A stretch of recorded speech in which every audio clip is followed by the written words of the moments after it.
Right, so hello and welcome back to Books and Things and welcome to another bookish video. And today I thought I would do a little bit of a reaction video to the Walter Scott Prize.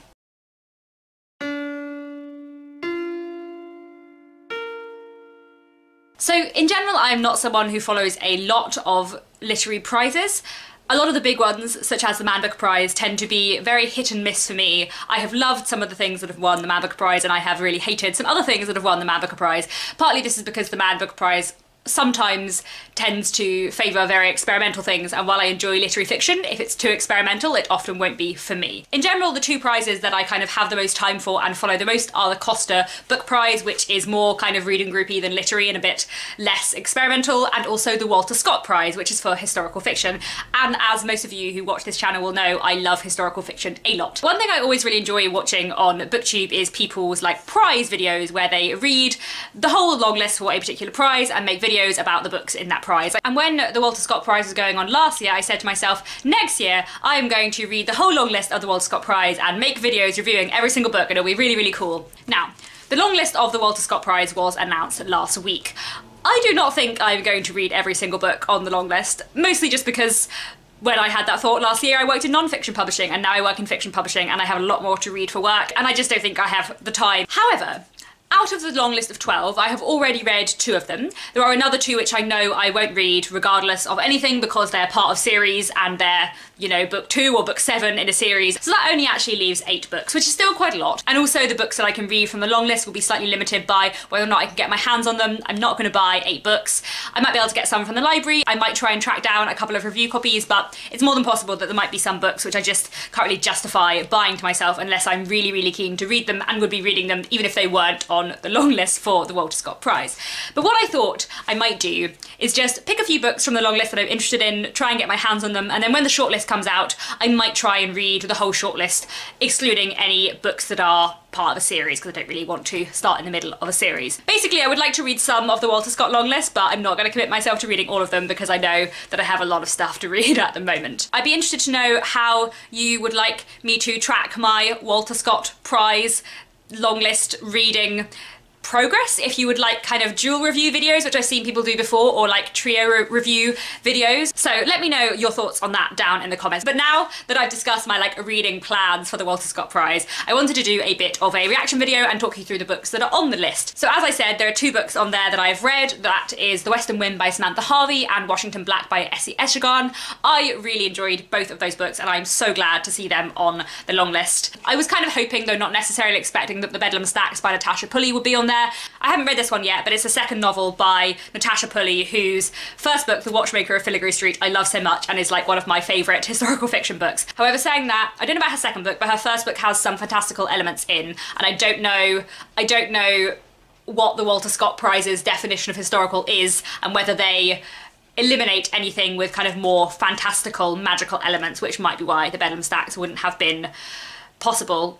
The other one that I was very much expecting to be on there that isn't there is The Mermaid and Mrs. Hancock by Imogen Gower, which again I haven't read yet, but I've been interested in reading for a long time, and I thought that perhaps the Walter Scott Prize long list would be like a good excuse for me to read it. I am very surprised to see that not on the long list because it was one of the kind of biggest historical fiction books of 2018 in the UK as far as I can see. However, again, I feel like there might be fantastical elements in that, so perhaps that is partly the reason why. Leaving that aside, there is a long list of 12 books. I have not heard of all of the books on the long list. I haven't heard of all the authors on the long list, so that is quite nice. I think there's a fairly decent mix of books I've heard of, authors I've heard of, their other books but not this book, and books that I've never heard of at all. So that's quite nice, and there are definitely a few on here that interest me. So let's go through the 12 books on the long list. As I said, I've read 2. I don't know that much about their other 10, so this will be fairly vague and mostly through what Goodreads says these books are about. First, if we're going by alphabetical order, is Little by Edward Carey. This begins in 1761 and goes through into later into the 18th century and is set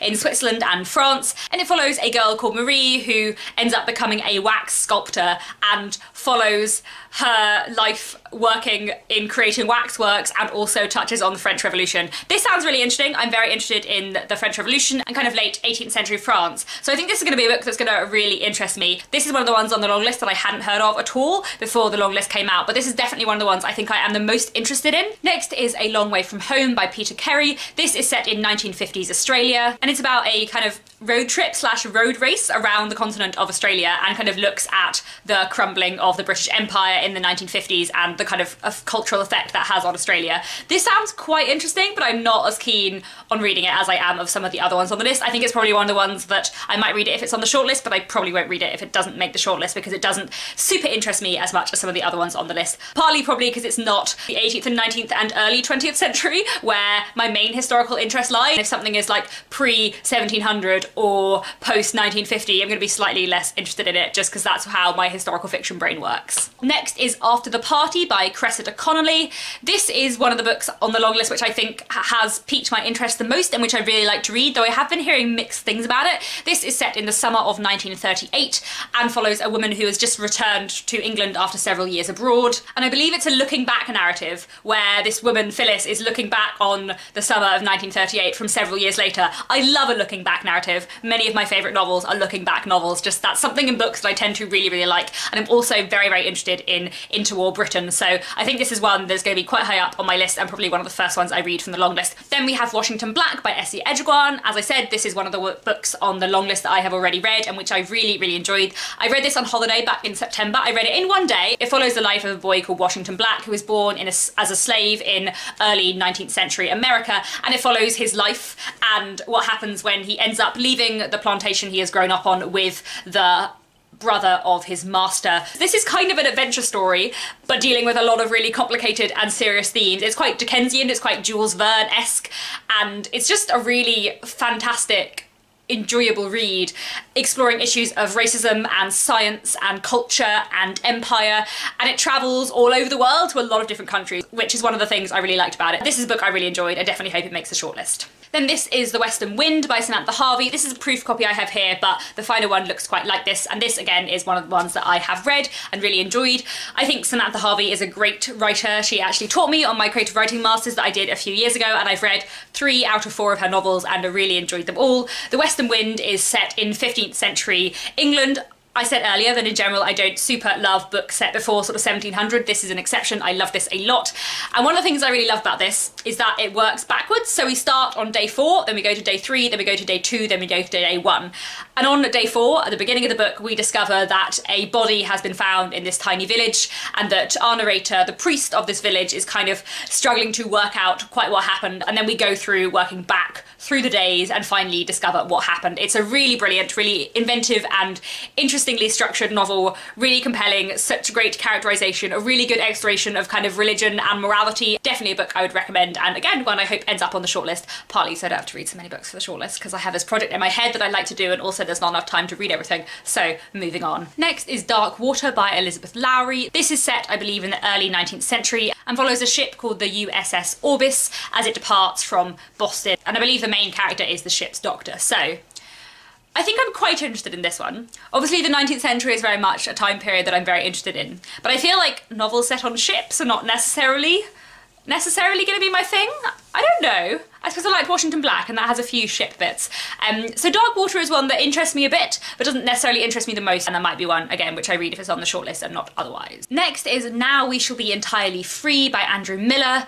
This is a historical novel set in the early 19th century. Again, another time period I enjoy. Although it's interesting, a lot of things are set in the early 19th century and not in the mid 19th century, which is my favourite time period. So anyway, aside from that. And this follows a man who returns back to Britain after a very difficult experience in the Napoleonic Wars.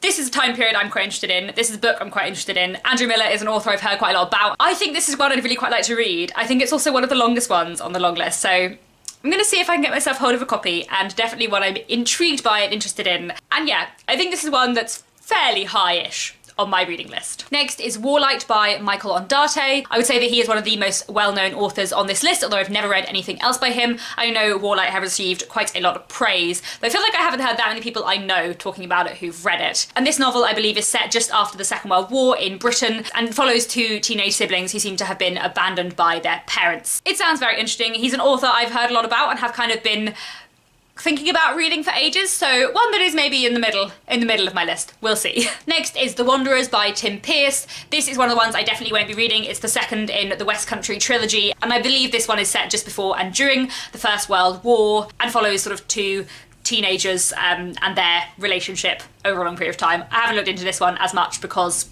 I'm not going to be reading it because it is part of the series. The next one is The Long Take by Robin Robertson. This is one, again, that I've heard quite a lot about. It's received a lot of critical acclaim, was longlisted, maybe shortlisted, at least certainly longlisted for the Man Booker Prize. And this is about a Canadian man who's just been demobilised after the Second World War, and about him kind of going back to his life and suffering from post-traumatic stress disorder. This sounds really interesting. In general, I am a big fan of what I'm going to call aftermath novels, which are kind of novels which look at the aftermaths of big uprooting events. So this sounds certainly quite interesting. And yeah, one that is, again, somewhere in the middle on my list. Basically what I'm saying is that a lot of these books I quite want to read, and we'll see how many I actually get around to. I'm always more ambitious in my reading aims than I actually manage to get to when it comes to reading books. But anyway, next is All the Lives We Never Lived by Arundhati Roy. This is one that I am very interested in. This is set in 1930s India. I am really interested in general in the history of India. It's a country whose history I find very, very interesting and that I would like to read more about. Saying that, I've heard mixed things about Arundhati Roy's previous novels, quite mixed things, I would say. I think she's kind of quite a polarising author, so this is one that is higher up on my reading list, I would say, and I will definitely try and get hold of a copy. And finally, there is Tom Bland by Cj Sampson. This is set in the mid-16th century. It is the 7th book in a series, so I will not be reading it. I have heard good things about the series, but I don't want to start in the middle or even at the beginning of a very, very long series set in the Tudor period, because I'm just not that interested in the Tudors, guys. I feel like I'm one of the few people who enjoys historical fiction who is just not that into the Tudors. So those are the 12 books that are on the Walter Scott Prize long list. I am interested in quite a few. I think the ones that are probably top of my list to read would be Little, After the Party, Now I Shall Be Entirely Free, and All the Lives We Never Lived. Those four are probably the ones I'm most interested in, so I'm going to see if I can get hold of copies of them, and then we'll see what ends up on the shortlist,